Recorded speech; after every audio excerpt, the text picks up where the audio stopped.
मां गुज़ारिश कंदुसि बहिराण टेलीविजन जे नुमाइंदे मोहतरम परवेज़ यूसुफ मेमण खे त अचनि ई पंहिंजनि ख़्यालनि जो इज़हार कनि। परवेज़ यूसुफ मेमण। काबिल एहतराम सदर महफिल जनाब डॉक्टर नबी बख्श भलो साहब, वाजिब एहतराम मरकज़ी महफिल जनाब सरदार मलिक असद साहब, जनाब अल्लाह बचाए काकरी साहब, जनाब शेख अफजल साहब, नसीम मिर्ज़ा साहब, मेहमानों अस्सलाम वालेकुम। और मेरा टीवी के सवाल जनाब गुलाम नबी बुराई मेरा टीवी सत पर सभी जो तय दिल का शुक्रिया अदा थो करियां जहां साहिबन असांजे इल्मी सतह ते अहिड़े अहम तरीन मसइले ते वीचारण लाइ गॾु थी असांजो मक़सद खे पंहिंजो मक़सदु सम्झो।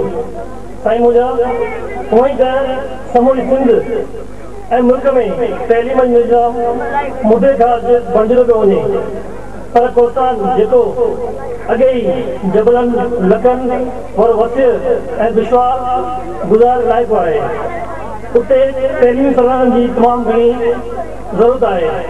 हालांकि बज़ाते ख़ुदि मलिक साहब हर वार बस्ती में स्कूल त ठहिराया, पर हू ॿारनि खे त पढ़ाए कोन सघंदो।